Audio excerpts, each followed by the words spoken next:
guys, welcome back. I'm sorry it's been a little while. The apartment below mine has been having some work done on it, so it's been a little loud.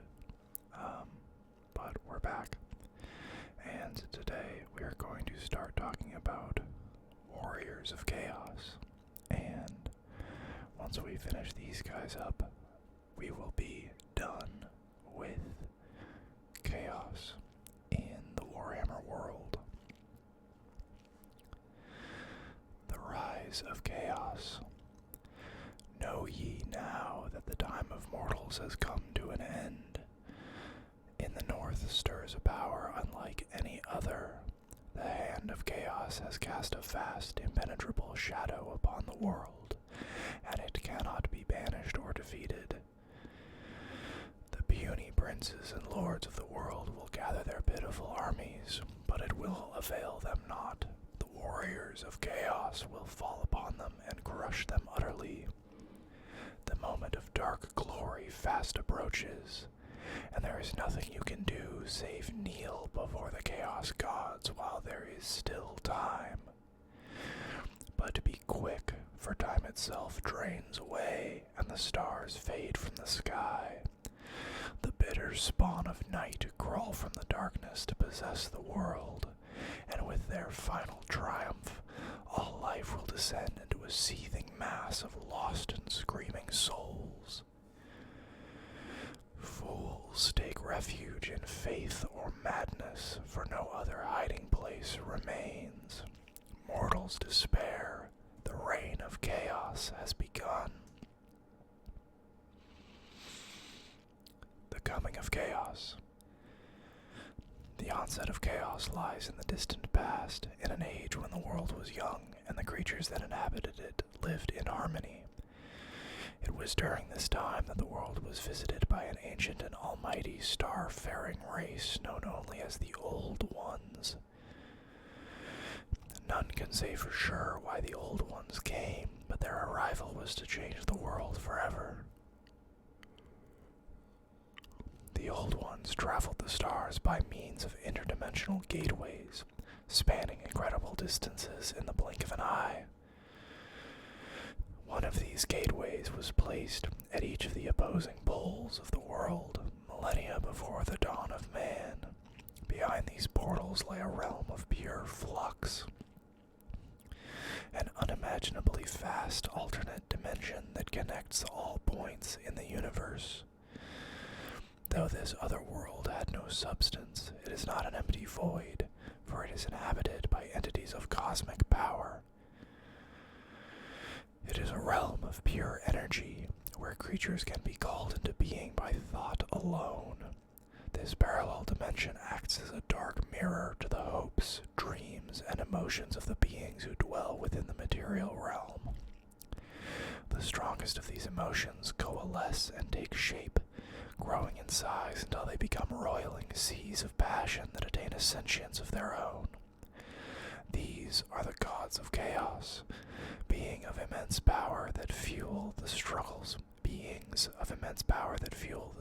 of the younger races from beyond the veil, and they would prove to be the undoing of the Old Ones. The Great Cataclysm. For a time, the Old Ones ruled, unaware of the dangers that lurked patiently in the ether dimension. Though none, except perhaps the Chaos Gods themselves, know how, a critical mass was reached within the realm that lay beyond the Old Ones' polar gateways, and they collapsed in an epoch-shattering implosion. The foundering of the gateways that hung above the poles was a cataclysm that brought the paradise of the Old Ones into ruin. The terrible catastrophe tore apart the eldritch machineries of the gates, causing them to crash down to earth in a burning hail of star metal. Vast chunks of the evil substance known as warpstone, the undiluted stuff of magic and change made manifest, coalesced in the material world, one of which was so large that it formed the sickly green moon that men called Morsleeb. From the dark reaches of the wretched gateways poured the sorcerer's winds of magic, and great plumes of scintillating warpstone dust. Nature itself was corrupted, and the skies were choked by the cloud of particles that spread across the world and mutated every living thing it touched. Thus were the monsters of the world brought into being, but the spiritual corruption wrought upon the survivors was worse. As their portals collapsed, the old ones disappeared. It is unknown if they died in the cataclysm, if they perished in the terrible conflict that ensued, or if they simply fled the world and abandoned it to face its fate alone. In any case, the disaster irrevocably damaged the mortal realm, transforming it into a world saturated with magic and monsters. The followers of chaos. Where once there were gates, there now are gaping wounds in the fabric of reality, portals through which the dread masters of chaos gaze, manipulating the lands of mortals. Rather than fight against these immortals and omniscient essences, the men that live in the shadow of the northern gate began to worship them as deities. Of all the races that dwelt in the world, humans were the most susceptible to the lures of chaos, the most eager to pursue the path of damnation for unimaginable power. The dark gods desire followers above all else, and they value their mortal champions over their other minions, such as the demons that serve them or the nameless creatures of chaos. This is because it is the ambitions and souls of free-willed creatures that feed and swell the power of the chaos gods, and neither demons nor monsters have much choice about their nature. The fell gods of chaos ask for total and complete devotion from their mortal followers, and they grow strong upon the conflict and bloodshed they unleash. In exchange, the ruinous powers offer their champions their dark blessings, gifts that make the faithful mighty indeed. For the chosen few, those whose heaped sacrifices draw the gaze of their unholy patrons time and again, no reward, not even that of immortality, is beyond their grasp. So it is that countless bloody offerings are made to the chaos gods every day, in the hope of earning their favors, and the names by which the Northmen know them are screamed upon 1,000 battlefields. The banners borne by the warriors of chaos bear otherworldly sigils that sear the eye, and their flesh is branded and scarred with the sacred runes of their divine masters. In the warriors of chaos, the ruinous powers have a willing army to fight their never-ending war against order and reason. An eternal war. Since the fall of the Old Ones, chaos has battled to bring the realm of mortals to ruin. Countless lives have been lost, kingdoms toppled, and entire cities wiped from the face of the world. When chaos gods stir their forces for an assault, the realm of chaos itself swells and expands over the land. The glory-hungry champions of chaos gather their war bands and descend from the north to destroy all who dare stand in their way. Grotesque monsters emerge from their lairs to join the rampaging hordes, either to share in the carnage and destruction. Eager to share in the carnage and destruction. They work to bring about the end times when, it is said, the realm of chaos will swallow the globe entirely, and the gods will feast for eternity upon the hatred and fear of all mortal creatures. And it would be a dark time indeed, should the end times come to pass. Fear me, mortals, for I am the anointed, the favored son of chaos, the scourge of the world. The armies of the gods rally behind me, and it is by my will and my sword that your weakling nations shall fall. Archaon, Lord of the End Times. Slaves to darkness.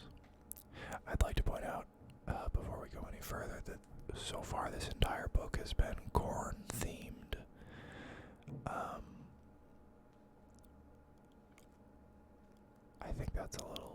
disrespectful to the other three.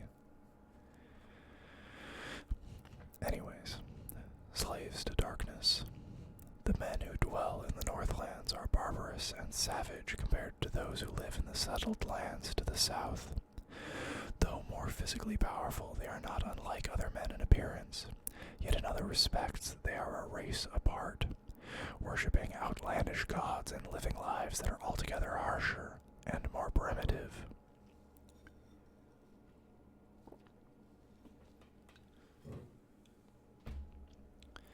The northern tribes are universally bloodthirsty, barbaric, and fierce. War is their natural state, and they wage it without prejudice, rejoicing in battle and strength at arms. When chaos is ascendant, the men of the north are more willing to put aside their rivalries and disputes. As word spreads of a coming conflict, the tribes gather together in great marauding hordes under the command of a fell champion of chaos, who they will follow to the corners of the world in the name of conquest.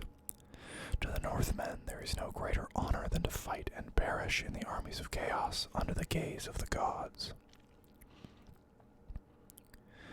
The tribes of chaos. The Northlands are home to many different tribes of men. All are hard-bitten and tough, for in the north every day is a struggle to survive. Northmen will fight to the death for the slightest of reasons, but recognize no border other than the horizon ahead of them. They are nomadic by nature, and have little concept of nationality or allegiance beyond their immediate tribe. Nonetheless, a great many distinct clans and groups inhabit the Northlands, each with their own customs, beliefs, and rituals. To the immediate north of the Old World live the Norscan tribes. Their mountainous land is haunted by all manner of twisted beasts. They are warriors of the sea as well as the land, journeying far to the south and the west in sturdily built longships. To the east of Norska lies the southern arm of the frozen sea, and east of that, the great northern steppes that are home to the tribes of both the Hung, the greatest horsemen in the north, and the Kurgan. When the armies of chaos gather to invade the Old World, it is the Kurgan that comprise the bulk, for they are a numerous people who feel the call of battle in their blood. It is the warriors of the Kurgan tribe who are the fiercest of the Northlanders and the most likely to bear the unnatural gifts of their gods. Tribal superstitions. The Northmen are an extremely extremely superstitious people. There we go. They believe in omens, portents, and signs in the skies. Even the lowliest of warriors will carry a trinket or two to ward against magic, or to bring about the favor of the gods. These range from traditional charms, such as a rabbit's foot bound with hag's hair, or rune-etched raven's beaks, to more esoteric talismans that are beyond the reach of normal men. It is thought that the dried tongue of a plague bearer gives one power over disease, whilst the fang of a flesh hound will grant the bearer the courage to face any foe. Are you able to hear that garbage truck? I hope not. And the eye of a cockatrice will draw precious gemstones into your path. Many tribesmen have their skin tattooed with symbols of malign power, or branded with runes of abjuration to further court the favor of their dark masters. Others cut their own flesh before battle and daub patterns upon themselves with hot blood, believing these signs of devotion protect them from death's cold claw.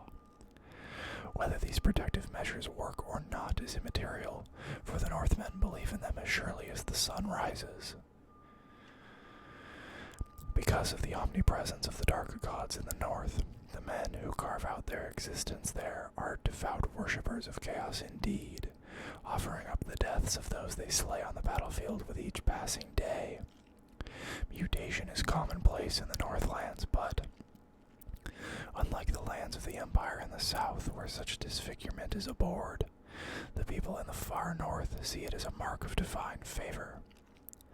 To the Northlanders, their dark gods are a vital and glorious part of their lives. A Northman communes with his deities directly, dedicating body and soul to his gods rather than offering prayers at the behest of sanctimonious priests or narrow-minded patriarchs.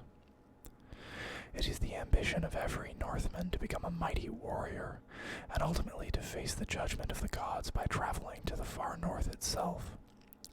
Though the vast majority die in the attempt, there will occasionally emerge a warrior strong and driven enough to be chosen by the gods as one of their champions.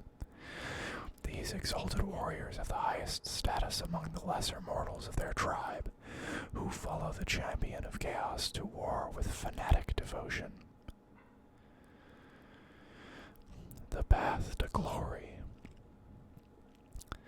For the followers of chaos, there is no greater glory than to become recognized by the dark gods. Though the risks are great, they are outweighed by even the smallest chance of gaining the attention of the gods, for down that path lies immortality. They willingly walk a road that leads to either ultimate power or damnation, but there is no way of telling which until it's too late. The mark of a champion. Though the followers of chaos acknowledge and worship the entire pantheon of chaos gods, their character and the desires of each will eventually draw them to the patron whose tendencies and temperament most closely align with theirs. When a chaos god chooses a champion, he marks him as his own. From that moment, his deeds are said to be observed by his patron, and sometimes by the other gods as well. Though they are fierce rivals, the dark gods are both sympathetic and that's a word I've never seen before. Antipathetic. I guess antipathetic to their brothers' champions. After all, an aspect of all the chaos gods exists in every soul. If such a champion is found worthy in their eyes, he will be rewarded. The gifts of the gods. The rewards of the chaos gods take many and bizarre forms. A champion may be blessed with great strength and fortitude, or his flesh may start to mutate, his limbs twisting into razor claws and his skin growing as tough as dragon scale. It is not uncommon for the gods to grant their champions a vile unity with their weapons and armor. Their swords become as much a part of their body as their hands, and their armor melds to their flesh as a second skin that can never be removed. To onlookers, this is a sign of great favor, for the champion has metamorphosed into a warrior true, his body an indomitable fusion of mutant claws, steel, and sinew. There is no change that the chaos gods cannot make, nor any power they are unable to grant.